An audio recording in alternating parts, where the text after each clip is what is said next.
God, this old guy, bro. Oh my god. Oh, he's climbing the ranks of my favorite character right now. Dude, what a fucking badass, bro. God, I wish I knew his name now. I haven't written down his name. I never expected him to be such a big character. Greetings, ladies and gentlemen, and welcome back to episode 30. Yes, the big 3-0. I don't really remember how many episodes there are in total. I think 70 something, so we're getting close to the halfway point actually. Surprisingly, considering, most anime these days have like 12 episodes, so we're not even at the halfway point yet. Previously, in episode 29, we saw more of Richard, the private investigator, going after Johan and honestly making some very obvious mistakes in my opinion. Very obviously, I guess, getting caught by Johan because he's going around investigating people very obviously, and I would imagine people told Johan that, oh, there's this guy investigating you. Essentially, we were told at the end of the last episode that Richard is dead.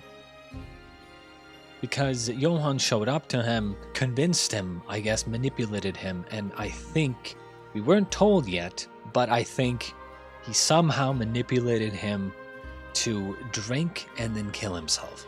But we could be wrong still. I'm hoping that they don't say that.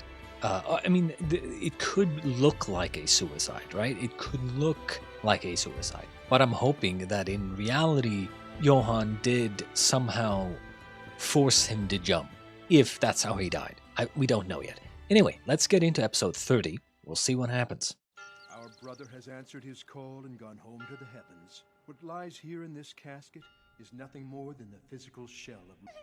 I did say that he was dead. It doesn't make any sense. He just left so much unfinished. Of course. That no one from the police force is here. It's ironic about him. Drinking on duty cost him his career. And in the end, a drunken fall is what cost him his life. You see, exactly what I thought was going to happen. A drunken fall, they say. He drank and then accidentally fell, they say. Come on, bro. At least that's what the police report said. Oh, thank you. He was so alive when he called. He was very excited about seeing his daughter, but he never quite made it. But his spirit has planted in each of us a seed of immortality. I asked myself, did I really do everything I could to help poor Richard? Why, of course you did, Doctor. I told him he was well on his way to making a full recovery. And he was. I was wrong. I feel like I never did enough to help him. They're not seriously considering the fact that he actually drank and jumped off a roof, right? Like, you're... Come on, bro. Come on. There's no fucking way you think this is the case, right? I mean, come on, bro. You're investigating a potential serial killer that is a very good manipulator who has wormed himself into so many people's lives. The guy, the investigator, is on his trail, and everything seems to be going well in his life. And then all of a sudden, he drinks a little and then jumps off a fucking roof, and kills himself? Like, I don't think so. I really don't think so. This is essentially what I think every single time when I hear someone killed themselves. It's like, just because the evidence is showing, seemingly, that it was a suicide, doesn't make it make sense a lot of the time, right? Because if someone is trying to make a murder look like a suicide, then obviously they're going to have some evidence framed to look like it was a suicide. And so many people just fall for that shit. They look, oh, there was a chair, oh, there's like a suicide note, there was a chair, he's hanging from the ceiling from a rope, must be suicide. It's like, you can set that up so fucking easily as a murderer. Like, come on. What's the motive here? What's the motive for the suicide? I don't know. Why? Because there is no motive. Things were looking up. Daughter wanted to meet with him. Especially if the daughter is is asked, hey, what happened? And the daughter says, yeah, I told my dad that I wanted to meet with him. And, he seemed so happy. Yeah. He has no motive to kill himself. That is the key. If If we could question him, we might get the answers to help us solve all of this. I do believe you're right. I think there's something we both know, Doctor. This wasn't an accident. Oh, It was thank you. suicide. Thank you. As you said, a few hours before his death, Richard was on the phone happily talking to his daughter. He wanted to see her. Hang on, hang on. Anyway, I'm glad that people, you know, the other characters in the show, like, they actually suspect things. Oh, jeez. Get those gains, my man. Get those gains, decision. I found out my husband's having an affair, so I confronted him, and now he won't even speak to me. He just washes the car, cleans the garage, and gives me the silent treatment. I know he's avoiding me. It's Yeah. so obvious. You want to know why he's avoiding you, you little idiot? It's the hairstyle, bro. Johnny Bravo looking ass? Like, come on. I decided to confront this other woman, so I go over to her place, and what do you think she said to me? I'm gonna confront this other woman. Why? The person who is cheating on you is your man's, right? I know it has nothing to do with the show, but like, still, you know, good question has arisen.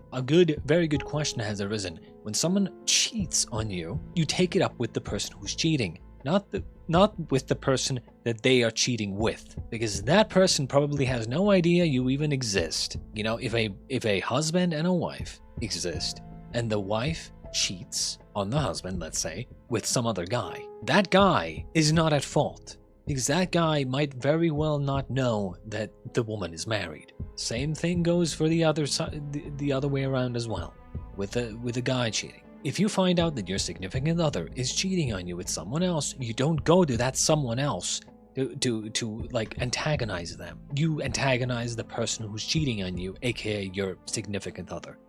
Simple as. Get those gains, bro. Get those gains. God, I need to work out as well. Richard Brown was alone that evening when he went up to the roof of building number 12 at Munich University. He polished off a bottle of whiskey, and he got so drunk he fell off the roof. End of story. Right. The bottle. Sure, bro. Did you have it thoroughly examined? Yes, of course we did, and we found Richard's prints on it. If Well, you yeah. don't mind, could I see that?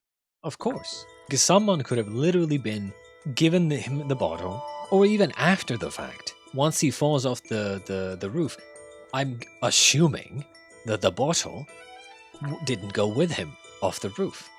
Otherwise, it probably would have broken. Because I doubt he was holding it in his pocket or something. If he fell while he was drinking, he would have had it in his hand. The bottle fell off the roof, it would have shattered. Which means it probably didn't fall off the roof, it was still on the roof. Which means his fingerprints were on it, yes. But it would have been simple enough to just plant it. Even assuming that Johan was holding it with his own fingers, and then gave it to what's his name? Richard. Even assuming that both of their fingerprints were on it, he could have just taken the fucking... he could have taken the bottle, cleaned off the fingerprints, put some gloves on, gone down to the body, touched the bottle with the dead person's fingertips, gone back up to the roof, planted it there, done. Right? You gotta think about how it's possible for someone else to have done this, not just what you see at first glance. That bottle? Why, yeah, sure, I suppose. But it's all in pieces. Ah, okay, so it did fall. Interesting, so this changes things, right? So how is it possible that only his fingerprints are on this? Well, there are other ways. Did you examine the liquid inside the bottle? Could have been poisoned with sleeping pills, right? In that case, same thing could have happened. He falls asleep on the roof. Johan cleans off his own fingerprints, puts the bottle back into his hand, and then pushes him off the fucking roof. Simple. Again, now we have to figure out, was there any sleeping pills or sleeping drugs inside the liquid, inside the bottle? If you can't figure that out, then that is a possibility. And that's how you get rid of all the possibilities one by one.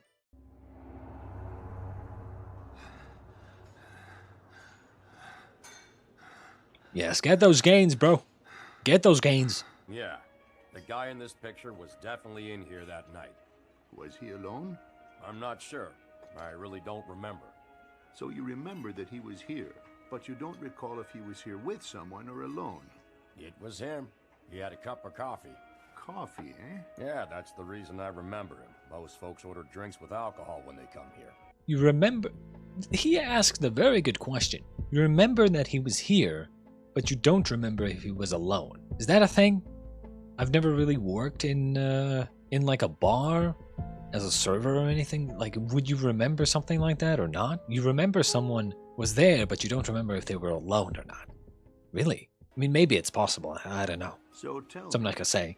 is there a chance this young man was with him that night? I really couldn't tell you. You're not. There it is. He's paid off.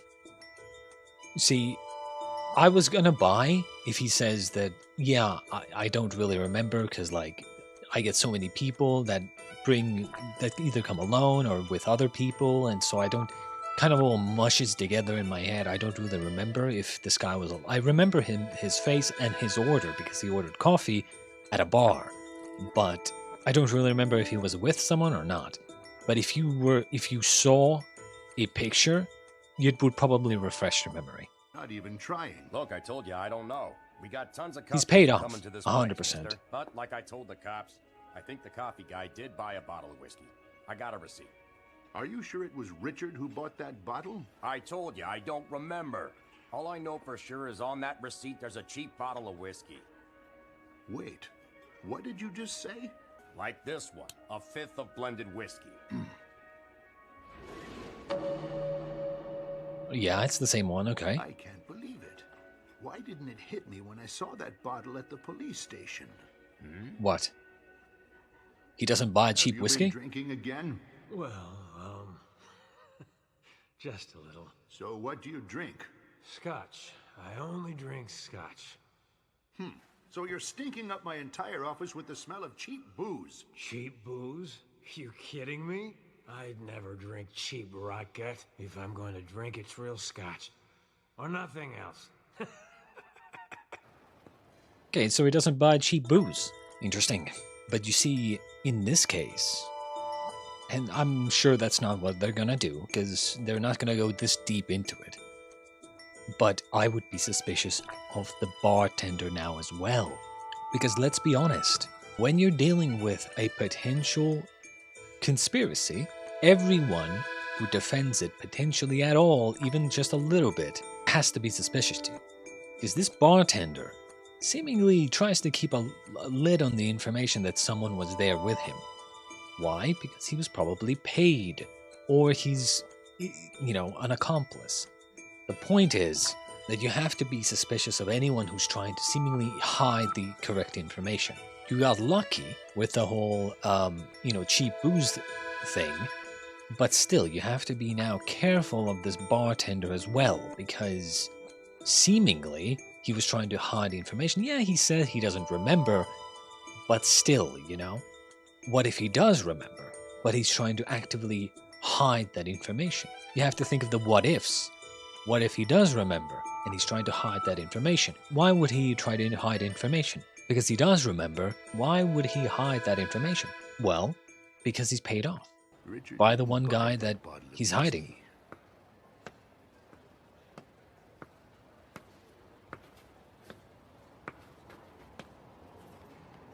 I kind of wish I knew his name. Oh, fuck me.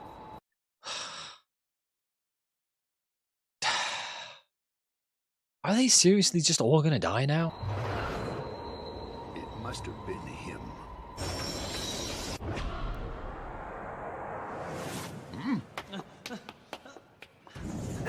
Hey, you!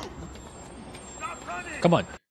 You've been practicing. You've been training running. Come on, you can catch up to him. But notice the exact same thing happened to Richard, which is very interesting.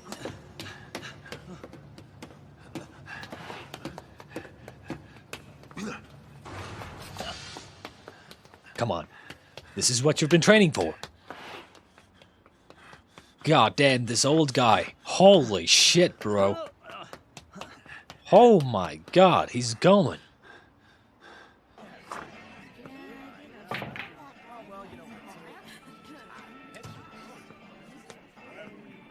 But it could be a lure instead. It could be bait. Hey, Hey, what do you want? why'd you just try to push me onto the tracks? What the? I don't know what you're talking about. Out with it! Hey there, old man. You got a problem with my friend? Bad idea.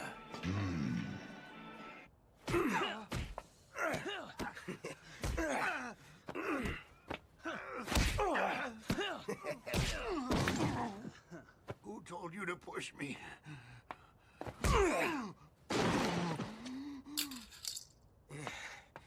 You need to shut up. Hey, I still want an answer.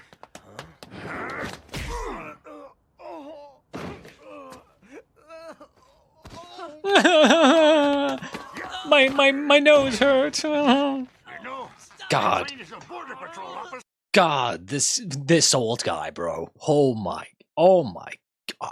Oh, he's climbing the ranks of my favorite character right now. Dude, what a fucking badass, bro. It really hurts. God, I wish I knew his name now. I haven't written down his name. I never expected him to be such a big character. Holy shit, dude. Speak up! Why'd you try to push me earlier? I don't know. Don't you dare try to pull one over on me! Somebody asked me to do it. Who was it? It was some big guy. What do you mean, a big guy? A guy I met in the subway paid me to push you off the platform and onto the tracks. He gave me money to do it. Really? God, what a fucking badass, bro.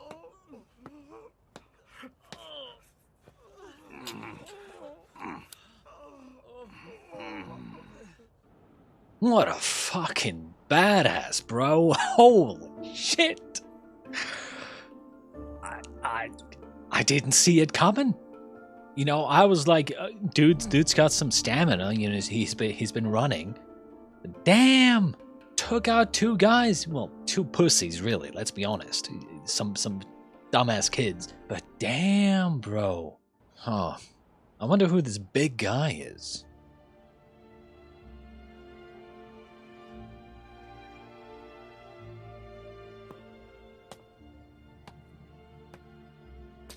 But I mean, that's the thing, right? Now he's a target as well, and he knows it. There's no, there's not going to be some random guy who's just, hey, I'll pay you like $200 if you push that old guy onto the tracks. Some random old guy. You know, let's be honest here. Now his life is being targeted as well.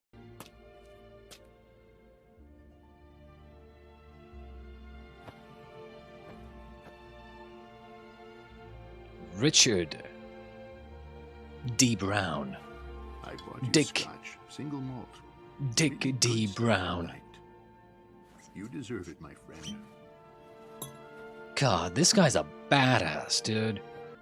It's okay. You can have a drink now. As God is my witness, I'll identify the guy who did this. I swear it.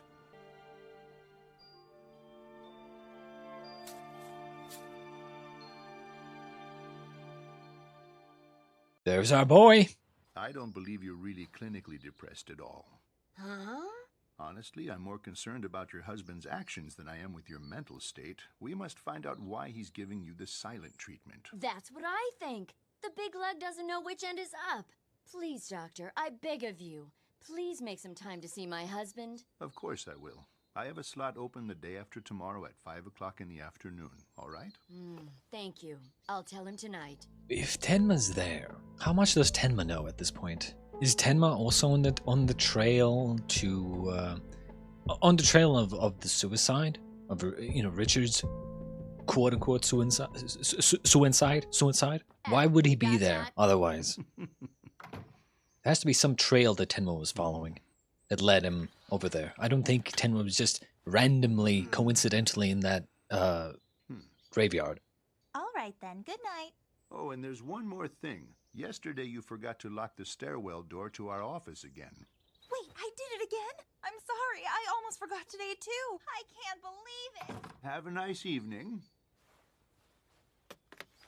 That's not a coincidence.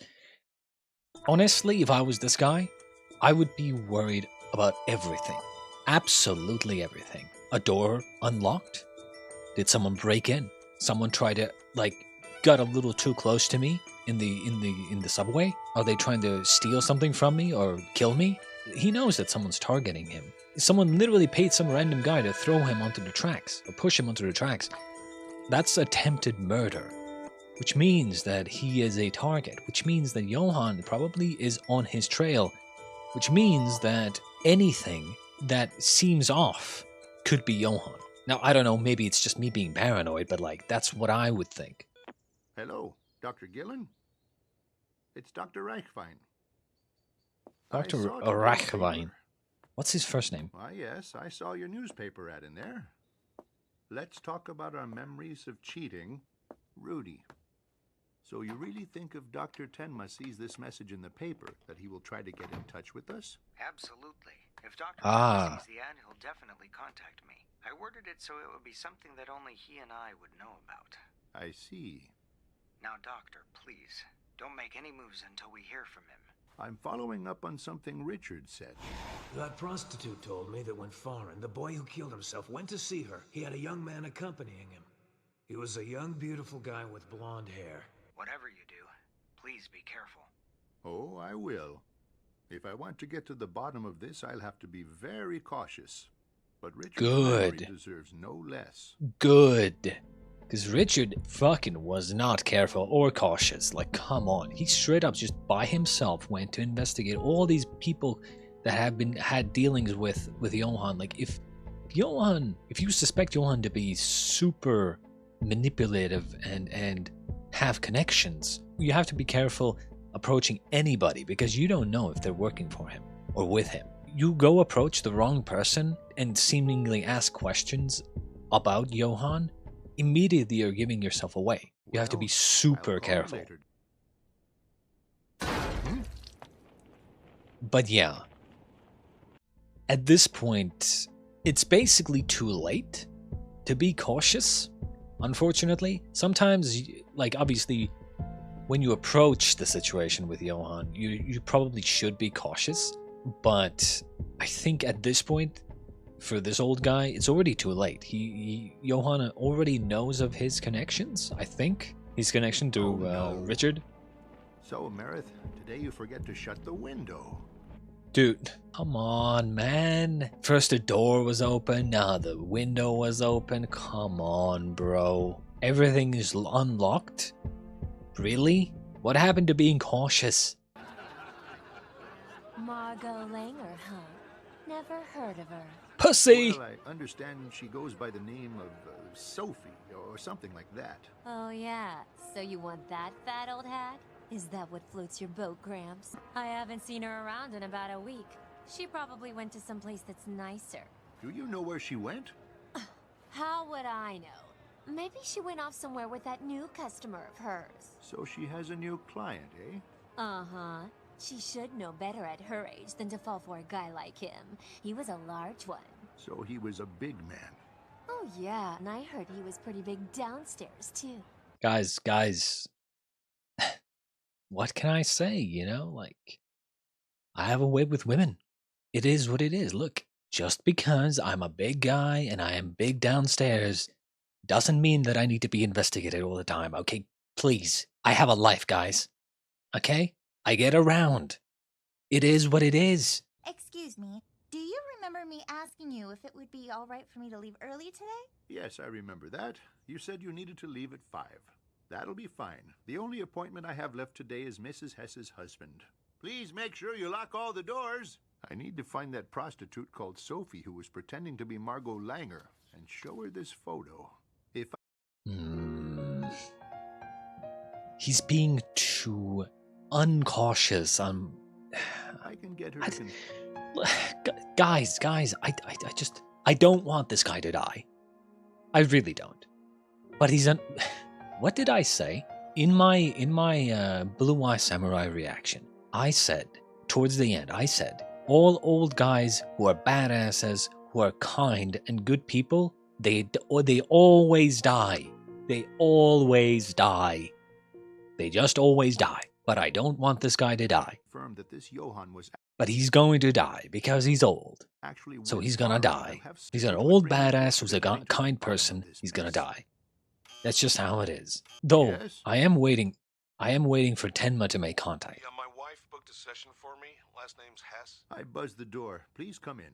I might have better luck tonight if I go down there and look for Sophie again. It's worth a But shot. yeah, he's not cautious enough. Windows open, doors open. You have a literal Johan's picture just sitting out in the open. Like, come on, bro. You gotta be more careful. Good evening, Dr. Reichwein. Mr. Hess. Welcome. It's, nice to meet you. Please, sit down. It's Mr. What's his fucking name? What's his fucking name? Where is that fucking name? Fucking Roberto. It's fucking Roberto, isn't it? It's fucking Roberto. Big guy. It's Roberto, isn't it? You can rest assured that They're our not showing his conversation will face. be It's completely Roberto, isn't it? confidential. What It's we fucking talk about Johan's stays right here. goddamn You want to know mercenary. my wife. How have you been feeling lately? And what is it you worry about? My worries? Yes, yours. Well, my wife. Fuck, man. I'm so rooting for this guy, but he's so dead. Fuck. Well, what about the mistress? What? You know, the woman you had an affair with. Have you two... Yeah. I guess so. I killed her. Hmm? Well, I mean I had a dream where I killed her. So how often would you say you have those kinds of dreams? Oh, not often. Just once. I really don't have many dreams, Doc. Guess I did it because I was lonely. You know, like as a spectator from the outside, right? I want to say that, oh, you know, I would be suspicious of anyone who's approaching me here. That's not, no. From the doctor's point of view here, there's no way, there's no reason for him to think that this is another of Johan's people. There's just no reason to think that this is connected to Johan at all. So, like, I can't blame him, but like, the doctor's face is like, something about this guy is very suspicious. Essentially, I'm hoping that he's gonna catch him in a lie. That's the best way to do things. After I met him. Met who? I met this really beautiful young man with blonde hair. That's actually good for him. Well, not in the sense that he's probably gonna die, but like, good for him that Mr. I cheated on my wife here is actually making the connection to Johan himself, right? So now the doctor should be like, uh-oh, I'm in danger. Before he showed up, I felt like I was living underwater. No matter how many people I killed, even after the wall fell, it was as if I was in a dream. After that, everything was a lot more real. I didn't feel like I was all alone anymore. And he's dead. He's fucking dead. Fucking Roberto. Would you like some hot tea, perhaps? No, thank you. I'm fine. Well, I could use some. I'm feeling a bit thirsty. That's not what you want to do. I know you want to get out of there. I know you want to call the police. But, like, you have to understand that he's not stupid. You have to get out of there in an understandable manner. The best way to do that is to pretend that you don't know what's going on. But you trying to immediately leave the room will immediately tell him, it's time to kill this guy. But, I mean, he's probably here to kill you anyway, so man, I don't want him to die. You can just wait here.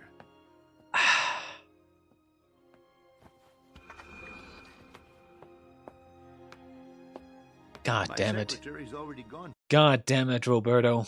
God damn it, Roberto. When you die, it's gonna feel good. She has a date.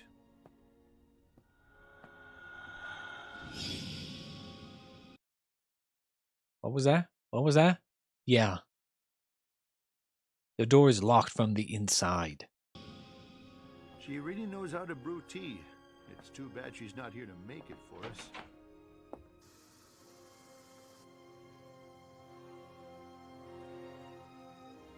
Hey, Doc. Yes? What is it? I figure your job's gotta be pretty tough. I mean, there's a lot of pressure. People telling you all about their dreams and secrets. Including ones that you probably don't want to know about. You know, ones that could get you into trouble. Like mine. I mean, now you have to walk around knowing I'm a hitman.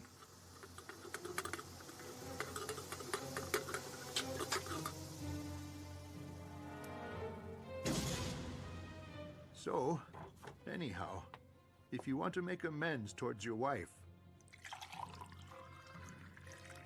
you need to start talking with her. I hope you forgot to lock that damn door, Merith.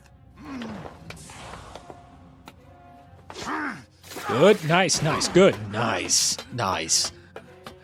I'm rooting for this old guy so bad. I just don't want him to die. This is the exact thing that I was worried about, right? I said that all these new characters, these good characters, are finally learning about Johan, and now one by one they're fucking dead, right?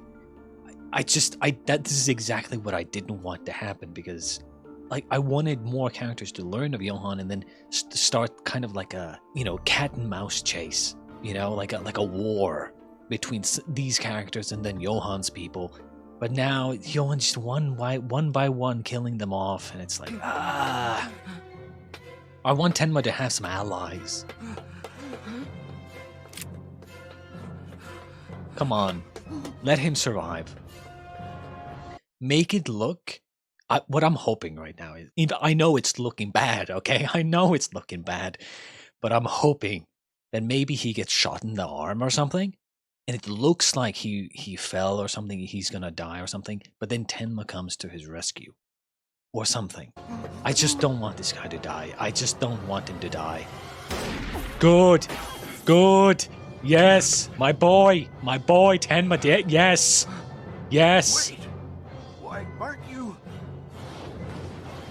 Get out of here now! Dr. Tenma! I've been watching over you, Dr. Reichwein. You're still in great danger. You need to get out of here. Now run! Yes, my boy. Yes, my Tenma. Good. Good. Perfect timing. Okay. There's no way they would kill the old guy now, right? Now that Tenma has saved him, right? Right? God.